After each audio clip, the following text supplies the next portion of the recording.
আসসালামু আলাইকুম ওয়ারহমতুল্লাহি ওয়াবারাকাতুহ। সম্মানিত দিনী ভাই ও বোনেরা, আশা করি আপনারা সবাই আল্লাহর রহমতে ভালো আছেন। আজ আমরা এমন একটি গুরুত্বপূর্ণ বিষয় নিয়ে আলোচনা করব যা নারীর সম্মান, সুস্থ জীবন এবং পারিবারিক সম্প্রীতির সাথে ওতপ্রোতভাবে জড়িত।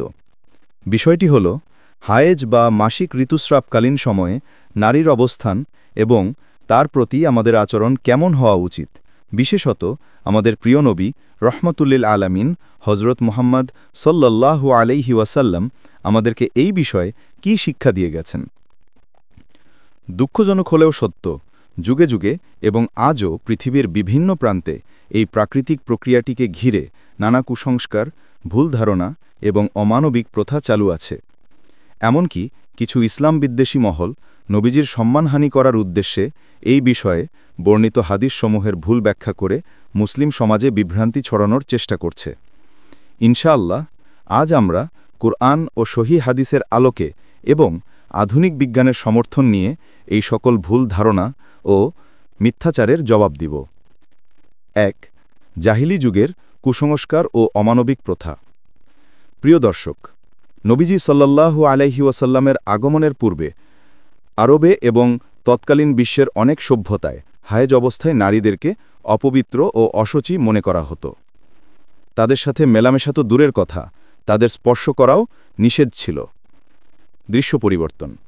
প্রাচীন সমাজের চিত্র, যেখানে একজন নারীকে একাকী ও বিচ্ছিন্ন দেখানো হচ্ছে, যা তখনকার কুসংস্কারকে প্রতীকীভাবে তুলে ধরে। যেমন উদাহরণস্বরূপ, ইহুদি ধর্মে হায়েজকালীন নারীদের অপবিত্র মনে করা হতো। তাদের থেকে পুরুষরা দূরে থাকত এবং একই বিছানায় ঘুমানো বা একই খাবার খাওয়াও নিষিদ্ধ ছিল। এমনকি অনেক ক্ষেত্রে নারীদের নাজা বা অপবিত্র আখ্যা দিয়ে সামাজিকভাবে দূরে রাখা হতো। তাদের স্পর্শ করা কোনো বস্তু বা খাদ্যকেও অপবিত্র মনে করা হতো। জাপানের শিন্তো ধর্মে একসময় মাসিক ঋতুস্রাবকে কেগারে বা নোংরামি হিসেবে দেখা হতো এবং নারীদের মন্দির বা পবিত্র স্থানে প্রবেশাধিকার ছিল না। তাদের রক্তপাতকে মৃত্যুর প্রতীক হিসেবেও দেখা হতো। এই ধরনের প্রথাগুলো একজন নারীকে মানসিকভাবে বিপর্যস্ত করে তোলে, সমাজে তাকে কোণঠাসা করে ফেলে এবং তার প্রতি বৈষম্য তৈরি করে। একজন নারী যখন শারীরিক কষ্টের মধ্যে দিয়ে যায়, তখন তার সবচেয়ে বেশি প্রয়োজন হয় মানসিক সমর্থন এবং ভালোবাসার। কিন্তু এই কুসংস্কারগুলো তাকে সেই মানবিক অধিকার থেকেও বঞ্চিত করে। কিন্তু মানবজাতির সর্বশ্রেষ্ঠ শিক্ষক আমাদের প্রিয় নবীজি সাল্লাল্লাহু আলাইহি ওয়াসাল্লাম এই অন্ধকার থেকে নারীকে এক নতুন আলোর পথে নিয়ে এসেছেন। তিনি দেখিয়েছেন এই প্রাকৃতিক প্রক্রিয়া কোনো অভিশাপ নয়, বরং এটি নারীর শারীরিক গঠন ও মাতৃত্বের জন্য অপরিহার্য একটি অংশ। ২. নবীজির বৈপ্লবিক শিক্ষা, হায়েজ অবস্থায় নারীর মর্যাদা প্রতিষ্ঠা। ইসলামের আগমন নারীর মর্যাদাকে উচ্চ আসনে প্রতিষ্ঠিত করেছে। আল্লাহ তাআলা কুরআনুল কারিমে হায়েজ সম্পর্কে সুস্পষ্ট নির্দেশনা দিয়েছেন। সূরা বাকারার ২২২ নং আয়াতে ইরশাদ হচ্ছে, যারা তোমাকে হায়েজ সম্পর্কে জিজ্ঞেস করে, বলো এটি কষ্টদায়ক, অসুচি। কাজেই হায়েজকালে তোমরা স্ত্রীগণ থেকে দূরে থাকো এবং তারা পবিত্র না হওয়া পর্যন্ত তাদের নিকটবর্তী হয়েও না। যখন তারা পবিত্র হয়ে যায়, তখন তাদের নিকট ঠিক সেভাবে যাও যেভাবে আল্লাহ তোমাদের নির্দেশ দিয়েছেন। নিশ্চয়ই আল্লাহ তাওবাকারীদের ভালোবাসেন এবং যারা পবিত্র থাকে তাদের ভালোবাসেন। সূরা আল বাকারা ২ নম্বর আয়াত ২২২। এই আয়াতে আল্লাহ স্পষ্ট বলে দিয়েছেন যে হায়েজ একটি কষ্টদায়ক অবস্থা এবং এই সময়ে নারীদের থেকে দূরে থাকতে হবে। কিন্তু এই দূরে থাকার অর্থ কি? এই অর্থই অনেকে ভুল বুঝেছেন বা ভুল বোঝানোর চেষ্টা করছেন। এই আয়াতের সঠিক ব্যাখ্যা এবং বাস্তব প্রয়োগ নবীজি সাল্লাল্লাহু আলাইহি ওয়াসাল্লাম তার পবিত্র জীবন দ্বারা শিক্ষা দিয়ে গেছেন। ২.১ যৌনসঙ্গম নিষিদ্ধ, কিন্তু ঘনিষ্ঠতা ও স্বাভাবিক সম্পর্ক নয়। নবীজি সাল্লাল্লাহু আলাইহি ওয়াসাল্লাম স্পষ্ট করে দিয়েছেন যে হায়েজ অবস্থায় কেবলমাত্র যৌনসঙ্গম বা জিমা হারাম, কিন্তু স্ত্রীকে স্পর্শ করা, আলিঙ্গন করা, চুম্বন করা, একই বিছানায় ঘুমানো বা তার সাথে স্বাভাবিকভাবে কথাবার্তা বলা এসবই সম্পূর্ণ বৈধ। এটি ইসলাম নারীকে মানবিক মর্যাদা দিয়েছে এবং কুসংস্কার থেকে মুক্ত করেছে। আসুন কিছু গুরুত্বপূর্ণ হাদিস দেখি যা নবীজির এই নির্দেশনাকে আরও পরিষ্কার করে তোলে। হাদিস ১, বুখারী ও মুসলিম। উম্মুল মুমিনিন আয়েশা রাদিয়াল্লাহু আনহা বলেন, আমাদের কেউ হায়েজ অবস্থায় থাকলে রাসূলুল্লাহ সাল্লাল্লাহু আলাইহি ওয়াসাল্লাম তার সাথে মিশামিশি বা মুবাশারা করতে চাইলে তাকে হায়াজের ইজার বা কোমর থেকে নিচ পর্যন্ত আবৃতকারী বস্ত্র পরার নির্দেশ দিতেন, তারপর তার সাথে মিশামিশি করতেন। হাদিসটি বুখারী ও মুসলিম, ইসলামিক ফাউন্ডেশন 296, আন্তর্জাতিক 302, মুসলিম কিতাবুল হায়েজ, হাদিস নং 293। ব্যাখ্যা: এখানে মিশামিশি বা মুবাশারাহ মানে স্পর্শ করা, আলিঙ্গন করা বা গা লাগানো। এটি যৌন সঙ্গম নয়।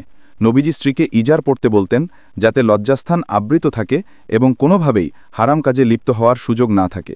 এটি তার নিখুঁত আত্মনিয়ন্ত্রণ ও শরীয়তের সীমারেখা পালনের প্রমাণ। এই হাদিস প্রমাণ করে যে হায়েজ অবস্থায়ও স্ত্রী স্বামীর মাঝে স্বাভাবিক ভালোবাসা ও শারীরিক নৈকট্য বজায় রাখা যায়, যা মানসিক বন্ধনকে আরও সুদৃঢ় করে। হাদিস 2, আবু দাউদ। আয়েশা রাদিয়াল্লাহু আনহা থেকে বর্ণিত, রাসূল সাল্লাল্লাহু আলাইহি ওয়াসাল্লাম হায়েজ অবস্থায় আমার সাথে শুতেন এবং আমাদের মাঝে কোনো আবরণ ছিল না, অর্থাৎ একই চাদরের নিচে শুতেন। হাদিসটি সুনান আবু দাউদ, কিতাবুত তাহারাত, হাদিস নং 227। ব্যাখ্যা: এই হাদিস প্রমাণ করে যে হায়েজ অবস্থায় স্ত্রীর থেকে সম্পূর্ণ বিচ্ছিন্ন থাকার যে জাহেলি প্রথা, ইসলাম তা বাতিল করেছে। নবীজি সাল্লাল্লাহু আলাইহি ওয়াসাল্লাম স্ত্রীদের সাথে স্বাভাবিক ঘনিষ্ঠতা বজায় রাখতেন। চিন্তা করুন, জাহিলি সমাজে যেখানে নারীকে দূরে সরিয়ে রাখা হতো, সেখানে নবীজি একই বিছানায় একই চাদরের নিচে শুয়ে স্ত্রীকে মানসিক প্রশান্তি দিতেন। এটি কেবল একটি হাদিস নয়, এটি নারীর প্রতি চরম সম্মান ও ভালোবাসার এক অবিস্মরণীয় দৃষ্টান্ত। এটি মুসলিম নারীদের জন্য এক বিশাল মানসিক শক্তি, যা তাদের আত্মমর্যাদা ও আত্মবিশ্বাসকে বহুগুণ বাড়িয়ে দেয়। হাদিস 4, মুসলিম। আনাস রাদিয়াল্লাহু আনহা থেকে বর্ণিত, যখন কোনো নারীর হায়েজ হতো তখন রাসূলুল্লাহ শুধু যৌন সঙ্গম ব্যতীত সব কিছু করার অনুমতি দিতেন। সহিহ মুসলিম, কিতাবুল হায়েজ, হাদিস নম্বর 302। ব্যাখ্যা: এই হাদিসটি চূড়ান্তভাবে পরিষ্কার করে দেয় যে হায়েজ অবস্থায় একমাত্র যৌন সঙ্গমই নিষেধ, বাকি সব ধরনের স্বাভাবিক সম্পর্ক ও ঘনিষ্ঠতা বৈধ। এই হাদিস সকল প্রকার কুসংস্কার ও ভুল ধারণার অবসান ঘটায়। এটি একটি সার্বজনীন নির্দেশনা, যা নারীর প্রতি ইসলামের মানবিক ও সহানুভূতিশীল দৃষ্টিভঙ্গি প্রকাশ করে। এই হাদিসগুলো প্রমাণ করে যে নবীজির শিক্ষা ছিল মানবিক, সহানুভূতিশীল এবং নারীকে বিচ্ছিন্ন না রেখে সম্পর্ককে স্বাভাবিক রাখার পক্ষে। ইসলাম পরিবারের বন্ধনকে এতটাই গুরুত্ব দেয় যে শারীরিক সীমাবদ্ধতার কারণেও এই বন্ধন যেন দুর্বল না হয়, সেই শিক্ষাই আমাদের দেওয়া হয়েছে। 3, আধুনিক মেডিকেল সায়েন্সের আলোকে হায়েজ অবস্থায় যৌন সঙ্গমের ক্ষতি। নবীজির নির্দেশনা কেবল ধর্মীয় আদেশ নয়, বরং আধুনিক চিকিৎসা বিজ্ঞানও হায়েজ অবস্থায় যৌন সঙ্গম থেকে বিরত থাকার গুরুত্ব প্রমাণ করেছে। যদিও স্পর্শ বা ঘনিষ্ঠতায় কোনো ক্ষতি নেই, তবে যৌন সঙ্গমে বেশ কিছু স্বাস্থ্যগত ঝুঁকি জড়িত। সংক্রমণের ঝুঁকি বৃদ্ধি। মাসিক চলাকালীন সময়ে নারীর জরায়ুর মুখ আংশিকভাবে খোলা থাকে এবং জরায়ুর ভেতরের আবরণ উন্মুক্ত থাকে। এই সময়ে যৌন সঙ্গম করলে ব্যাকটেরিয়া বা ভাইরাসের জরায়ুতে প্রবেশের ঝুঁকি বহুগুণ বেড়ে যায়। এর ফলে নারীদের পেলভিক ইনফ্ল্যামেটরি ডিজিজ বা এন্ডোমেট্রিওসিস বা অন্যান্য গুরুতর সংক্রমণের সম্ভাবনা থাকে। পিআইডি হতে পারে মারাত্মক, যা ভবিষ্যতে বন্ধ্যাত্ব বা একটপিক প্রেগন্যান্সির কারণ হতে পারে। পুরুষেরও মূত্রনালীর সংক্রমণের ঝুঁকি থাকে। ব্যথা এবং অস্বস্তি। মাসিক চলাকালীন সময় নারীর জরায়ুতে এমনিতেই সংকোচন হয়, যার ফলে পেটে ব্যথা বা ক্র্যাম্পিং হয়। এই সময় যৌন সঙ্গম এই ব্যথা ও অস্বস্তি আরও বাড়িয়ে দিতে পারে, যা নারীর জন্য অত্যন্ত কষ্টদায়ক হতে পারে। পরিষ্কার পরিচ্ছন্নতার সমস্যা। মাসিক রক্তপাতের কারণে যৌন মিলনের সময় অস্বস্তি এবং পরিষ্কার পরিচ্ছন্নতার সমস্যা তৈরি হতে পারে, যা স্বামী স্ত্রী উভয়ের জন্যই অনভিপ্রেত হতে পারে। এটি মানসিক বিরক্তি সৃষ্টি করতে পারে এবং সম্পর্কের স্বাভাবিকতা নষ্ট করতে পারে। মানসিক দিক। অনেক নারী মাসিক চলাকালীন সময় হরমোনের পরিবর্তনের কারণে মানসিক চাপ, খিটখিটে মেজাজ বা শারীরিক অস্বস্তি অনুভব করেন। এই সময়ে জোর করে বা চাপ দিয়ে যৌন সম্পর্ক স্থাপন তাদের মানসিক স্বাস্থ্যের জন্য ক্ষতিকর হতে পারে। বরং এই সময় তাদের প্রতি আরও বেশি সহানুভূতি ও যত্নশীল হওয়া উচিত। এগুলো প্রমাণ করে যে হায়েজ অবস্থায় যৌন সঙ্গম থেকে বিরত থাকার নির্দেশনা কেবল ধর্মীয় আদেশ নয়, বরং এটি স্বাস্থ্যগত দৃষ্টিকোণ থেকেও নারীর সুরক্ষা ও সুস্থতা নিশ্চিত করে। এটি আল্লাহর পক্ষ থেকে এক মহান দয়া, যা আমাদের শারীরিক ও মানসিক কল্যাণের জন্য দেওয়া হয়েছে। 4, ইসলাম বিদ্বেষীদের মিথ্যাচার ও তার জবাব। কিছু কথিত আহলে কোরআন বা ইসলাম বিদ্বেষী, যেমনটি আমরা দেখেছি, নবীজির হাদিসের ভুল ব্যাখ্যা করে তার সম্মানহানি করার চেষ্টা করে। তাদের দুটি প্রধান মিথ্যাচার ও তার জবাব এখানে পেশ করা হলো। মিথ্যাচার ১। নবীজি সাল্লাল্লাহু আলাইহি সাল্লাম কাম প্রবৃত্তি দমন করতে পারতেন না এবং হায়েজ অবস্থায় তার চরিত্র কলঙ্কিত হয়েছে। জবাব: এটি চরম মূর্খতা ও মিথ্যাচার। আয়েশা রাদিয়াল্লাহু তাআলা আনহার উক্তি যে তোমাদের মধ্যে নবী সাল্লাল্লাহু আলাইহি সাল্লামের মতো কাম প্রবৃত্তি দমন করার শক্তি রাখে কে, এটি নবীজির দুর্বলতা নয়, বরং তার অতুলনীয় আত্মসংযমের প্রতি এক উচ্চ প্রশংসা। এর অর্থ হল নবীজি এতটাই সুনিয়ন্ত্রিত ছিলেন যে ইজারের ওপর দিয়ে ঘনিষ্ঠ হওয়ার পরেও তিনি হারাম কাজ অর্থাৎ যৌন সঙ্গম থেকে বিরত থাকতে পারতেন। সাধারণ মানুষের পক্ষে এই স্তরের আত্মনিয়ন্ত্রণ কঠিন হতে পারে, তাই আয়েশা রাদিয়াল্লাহু তাআলা আনহা নবীজির শ্রেষ্ঠত্ব বোঝাতে এই উক্তি করেছেন। কোরআনে আল্লাহ নিজেই বলেছেন যে আর নিশ্চয়ই তুমি মহান চরিত্রের উপর অধিষ্ঠিত। সূরা কালাম ৬৮ নম্বর আয়াত। এবং অবশ্যই তোমাদের জন্য রাসূলের মধ্যে রয়েছে উত্তম আদর্শ। সূরা আহজাব ৩৩ নম্বর আয়াত। এই আয়াতগুলো নবীজির চারিত্রিক শ্রেষ্ঠত্বের সুস্পষ্ট প্রমাণ। নবীজি ছিলেন চরিত্রের পূর্ণাঙ্গ রূপ, তিনি কখনও আল্লাহর সীমা লঙ্ঘন করেননি। মিথ্যাচার ২। নবীজি সাল্লাল্লাহু আলাইহি সাল্লাম লাকি সহবাসের ব্যক্তিগত বিষয় মাইকিং করে প্রচার করতেন, অথচ হাদিসে গোপন বিষয় প্রকাশকারীকে নিকৃষ্ট বলা হয়েছে। এটি স্ববিরোধী। জবাব: এটি নবীজির প্রতি একটি জঘন্য অপবাদ ও নির্লজ্জ মিথ্যাচার। আবু সাঈদ খুদরি রাদিয়াল্লাহু তাআলা আনহু থেকে বর্ণিত সহিহ মুসলিমের হাদিস ১৪৩৭, যেখানে বলা হয়েছে, কেয়ামতের দিন আল্লাহর কাছে সবচেয়ে নিকৃষ্ট মর্যাদার অধিকারী হবে সেই ব্যক্তি যে তার স্ত্রীর সাথে সহবাস করে এবং স্ত্রীও করে, তারপর সে তার স্ত্রীর গোপন বিষয় প্রকাশ করে।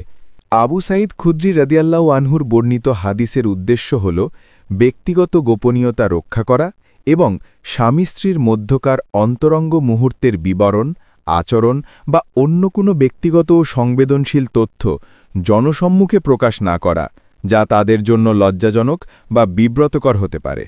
এটি এমন বিষয় যা কেবলমাত্র স্বামী স্ত্রী জানে এবং যা প্রকাশ পেলে তাদের পারিবারিক জীবন ক্ষতিগ্রস্ত হতে পারে। অন্যদিকে নবী সাল্লাল্লাহু আলাইহি ওয়াসাল্লাম যে কথাগুলো প্রকাশ করেছেন তার উদ্দেশ্য ছিল মুসলিম উম্মাকে ইসলামী শরীয়তের বিধান শিক্ষা দেওয়া, হালাল হারাম সম্পর্কে অবহিত করা এবং পারিবারিক জীবনের প্রতিটি ক্ষেত্রে সঠিক নির্দেশনা প্রদান করা। এগুলোর উদ্দেশ্য ছিল ব্যক্তিগত গোপনীয়তা ফাঁস করা নয়, বরং শরীয়তের জ্ঞান বিতরণ করা। ইসলাম একটি পূর্ণাঙ্গ জীবন ব্যবস্থা। এতে মানুষের ব্যক্তিগত জীবন থেকে শুরু করে সামাজিক, অর্থনৈতিক এবং রাষ্ট্রীয় জীবন পর্যন্ত সবকিছুর জন্য নির্দেশনা রয়েছে। স্বামী স্ত্রীর সম্পর্ক, নিয়মাবলী, দাম্পত্য অধিকার ও কর্তব্য ইত্যাদি অত্যন্ত গুরুত্বপূর্ণ বিষয়। এসব বিষয়ে সঠিক জ্ঞান না থাকলে মানুষ শরীয়ত বিরোধী কাজে লিপ্ত হতে পারে বা নিজেদের অধিকার ও কর্তব্য সম্পর্কে অজ্ঞ থাকতে পারে। তাই যখন নবী সাল্লাল্লাহু আলাইহি ওয়াসাল্লাম এসব বিষয় শিক্ষা দিয়েছেন, তখন তা ছিল জনস্বার্থমূলক এবং দ্বীনি জ্ঞান প্রদানের অংশ। তিনি আল্লাহর পক্ষ থেকে প্রাপ্ত ওয়াহী অনুসারে মানুষকে নির্দেশনা দিয়েছেন। এটি কোনো ব্যক্তির ব্যক্তিগত গোপন কথা প্রকাশ করা নয়, বরং একটি বিধান বা সুন্নত হিসেবে শিক্ষা দেওয়া। হাদিসে যে গোপন কথা প্রকাশ করতে নিষেধ করা হয়েছে তা মূলত এমন কথা যা প্রকাশের কোনো সরই বা জনকল্যাণমূলক কারণ নেই, কিন্তু যদি কোনো সরই প্রয়োজন দেখা দেয়, যেমন কোনো বিধান জানতে চাওয়া, মাসালা জিজ্ঞাসা করা, চিকিৎসা সংক্রান্ত পরামর্শ নেওয়া বা কোনো সমস্যার সমাধান চাওয়া, তখন তা আলোচনার অনুমতি রয়েছে। এমনকি সাহাবী কেরাম রাদিয়াল্লাহু আনহু এবং তাদের পরের প্রজন্মের আলেমগণও এসব বিষয় জিজ্ঞাসা করতেন এবং উত্তর দিতেন। নবী সাল্লাল্লাহু আলাইহি ওয়াসাল্লামের শিক্ষাগুলো এই প্রয়োজনের আওতায় পড়ে। তিনি নিজে শিক্ষক হিসেবে মানুষকে দ্বীন শিখিয়েছেন।